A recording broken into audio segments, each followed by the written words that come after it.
Welcome to Truth Seekers. Hello friends, good morning and welcome to the Seiker Podcast on Service of Change Radio, where we challenge reality, question that which we've been taught, and hope to inspire a new direction of thought. I'm your host, Dennis Nappy II. I'm thrilled to be here on this Monday morning. If you're listening, thank you so much for being a part of this podcast and hearing what I have to say and speak about each morning. I'm excited to be doing this.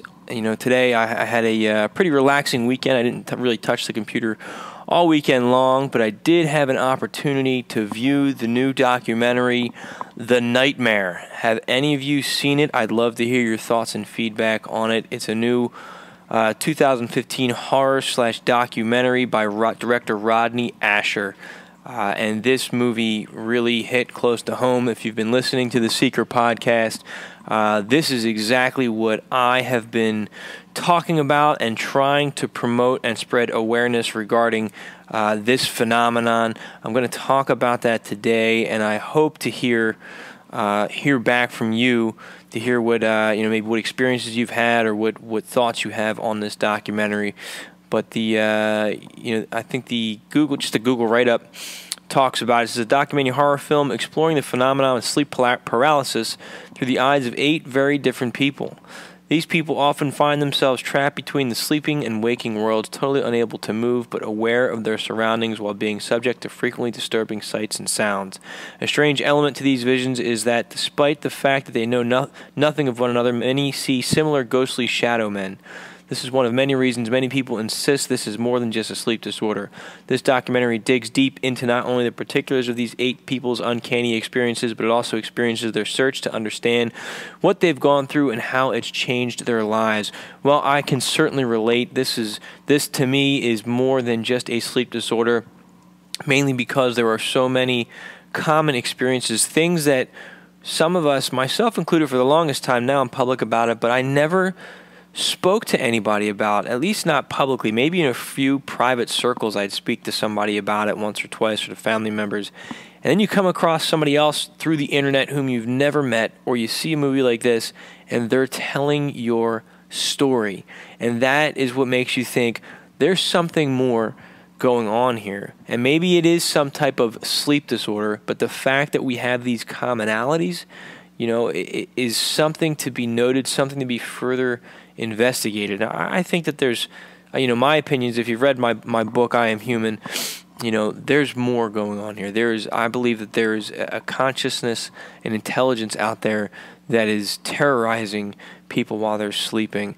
And again, I just want to preface, this isn't a fear-mongering podcast. This is merely spreading awareness of some things that may be scary, but I think there's things that we can do. But, I think it's something, my goal is to have this inspire discussion. So if you listen to this podcast, talk to it with your coworkers. Even if your opening line is, hey, did you listen to this crazy guy, on the internet today, what he's talking about? Whatever you have to say, this should be a more common discussion, because my belief is that these things, these encounters, these experiences, these entities are responsible for a lot of the trouble that we see in the world today. I think that they have influence over us, over our mood, over our feelings, and over some of our actions. They can influence or inspire us to do some terrible things or to feel, those negative feelings that arise. And I do explain and explore this a lot more in my upcoming book, Food for the Archons, because they feed off of those negative human emotions. So I want to talk a little bit more about this documentary. It follows 8 people, 8 total strangers, and what they experience. Talks about each one of their experiences in life with these night terrors and these shadow figures. Now, one of the things I thought was very interesting about it is they talked about the Hat Man, and it's a guy. It's a shadow.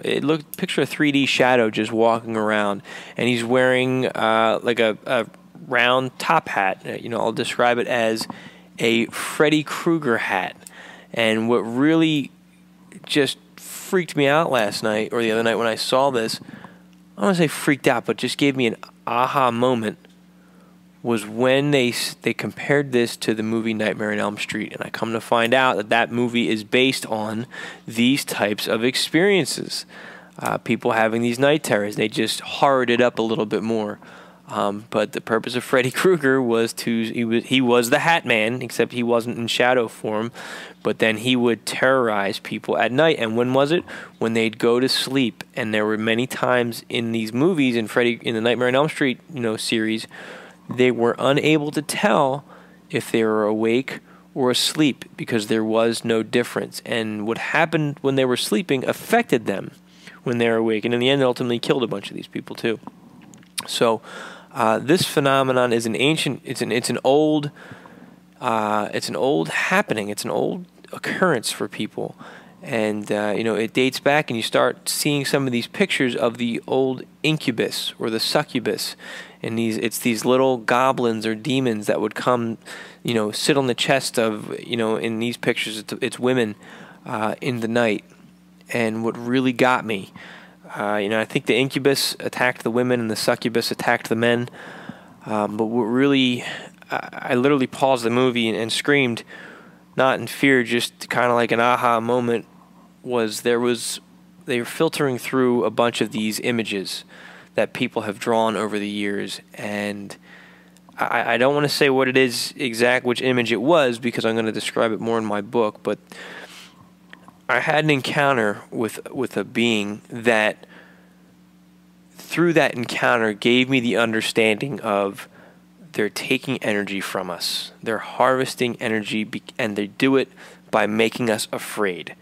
I had 3 or 4 encounters with this particular being, and it had a very distinguishing feature on it. And through that encounter is where I realized, oh my gosh, they're taking energy. And I come to find out someone very close to me had the same encounter with the same being. And it has like I said, it has a very distinct feature. I did some research on it, I looked it up, never ever heard anything about this, couldn't find anything else on the internet of anybody describing this type of being. Well, when I watched this movie, there was a very detailed drawing of this creature sitting on the chest of someone else, and they're describing it as an incubus, and it came in the night, and I was in a state of shock. That was it. So, again, that just leads credibility, in my opinion, to this being a real event. Something is happening here, and something very real. And I guess, so I put a big Facebook post up about it, several paragraphs long on Facebook, and I think I got 4 likes out of it. So I don't know if people are just uncomfortable to even acknowledge the fact that I put something up there. I think that's often the case, or if people just think, hey, Nappy, you're a weirdo, and we don't want anything to do with this. I don't know. Maybe it's just not interesting to people, or maybe people just don't want to talk about it. But that's why I made the choice to go public with something like this. I've got a pretty good background as an investigator. I was a police officer. I was a federal agent. I am a teacher. I have a master's degree in education. So I'm not just some Looney Tunes, who saw one too many science fiction films and is saying, hey, this stuff is real because I saw it on TV. I've experienced it. I've studied it. I've researched it. This is a real event. And I hope that more of you out there will start talking about this in a public format. I hope this discussion goes viral because, like I said, it's real. And until we, number one, acknowledge that this is happening, that we can't really begin to explore it, understand it, and find a way to prevent it from happening. I have a lot of ideas. I've read a lot of people's different encounters. I think I have an understanding of what they are, what they want, and maybe how we can prevent this from happening. But we can't prevent this from happening as long as we're denying it's a real event. Because if we deny it, then we're not going to do anything about it. We're just sticking our heads in the sand. But too many nights as a kid and even as a young adult, I'd wake up paralyzed and start seeing things or hearing things. It's weird. They described how sometimes they hear all these different voices. And I've had a wide range of things that I've heard when I'm in that state. And what I've come to understand through my practice and research into meditation and into, as I've talked about, the work of Robert Monroe and the out-of-body process, I believe that before we separate from our bodies, and I think just about all of us do this every night without realizing it as a part of just our normal rhythm, our normal dream state, our normal cycle.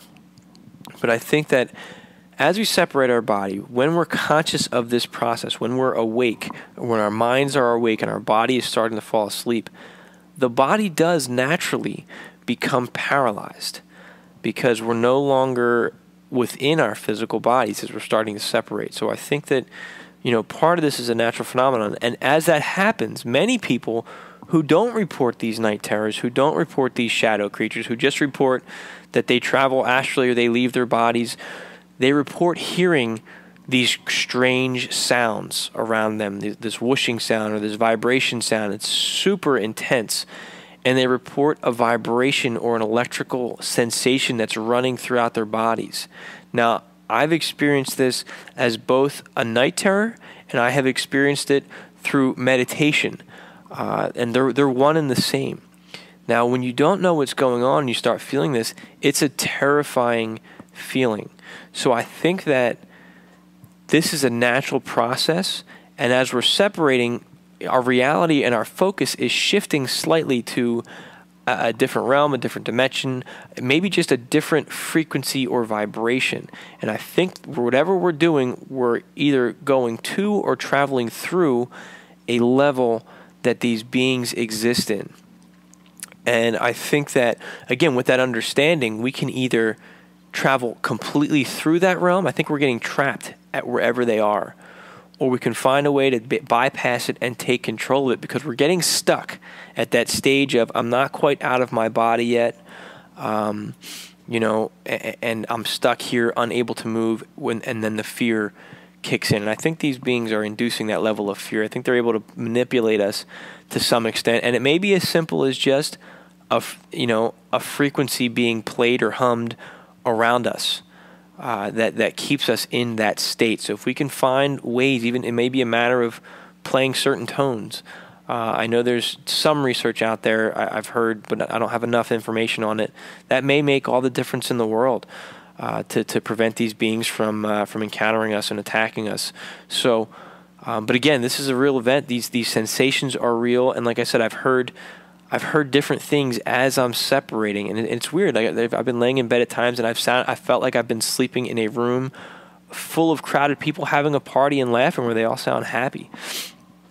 I've heard people singing. And then I've heard the very negative things that they've talked about in this movie, The Nightmare.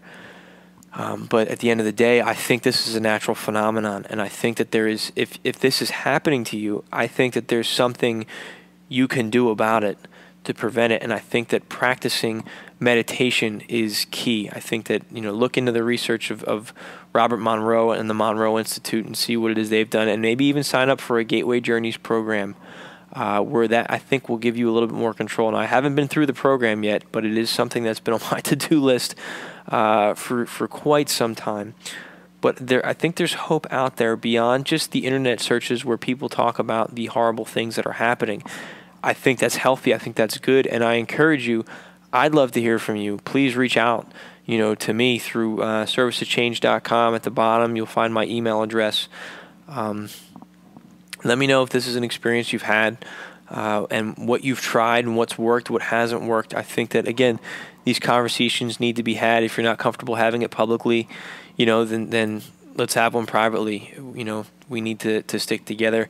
I started Truth Seekers in 2005 because I was having these experiences. I started it as a support group, but it was also a place for me to have my own support. It wasn't me as a facilitator, it was me as an experiencer, also in search of that support to try to understand.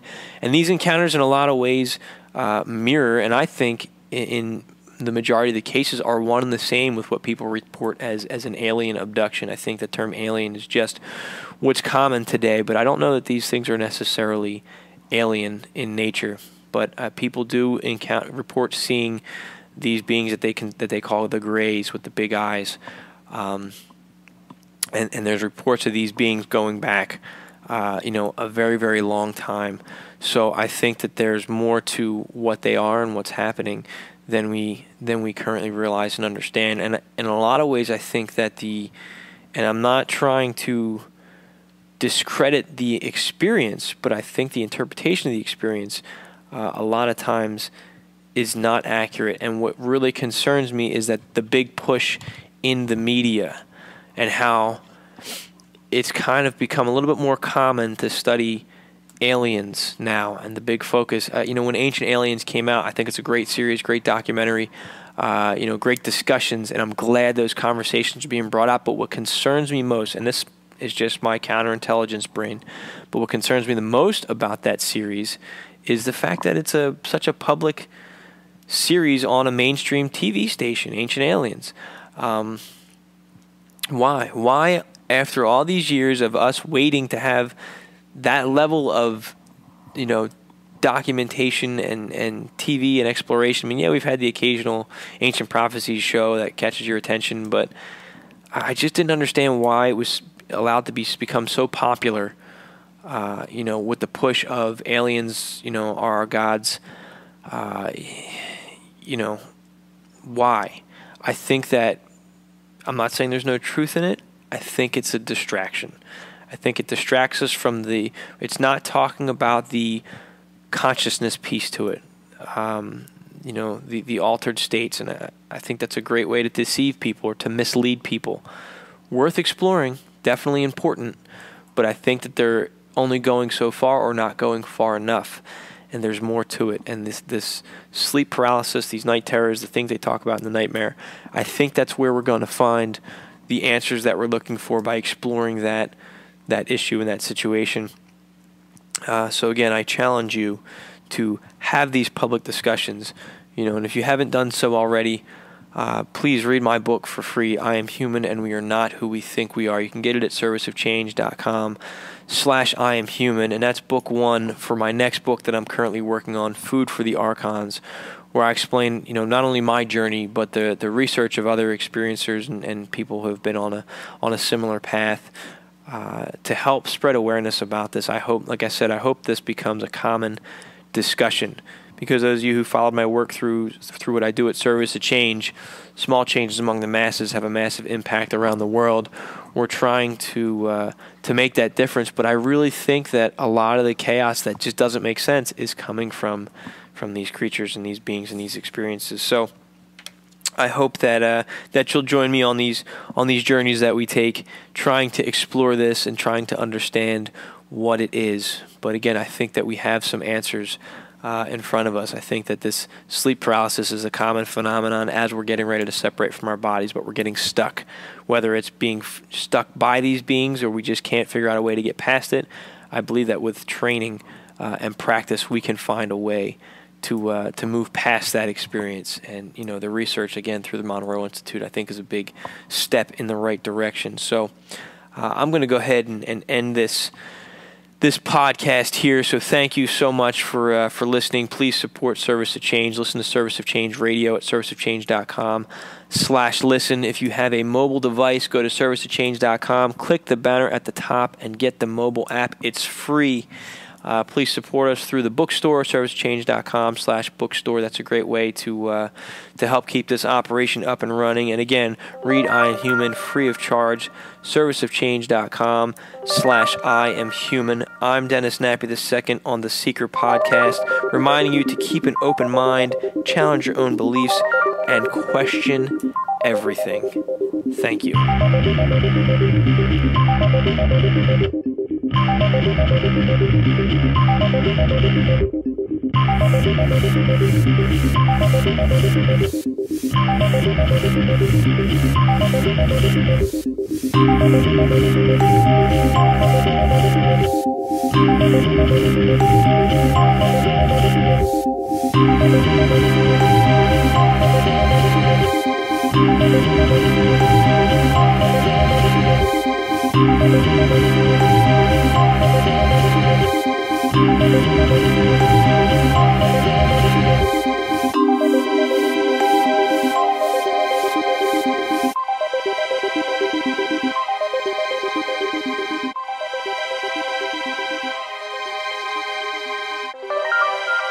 Welcome to Truth Seekers.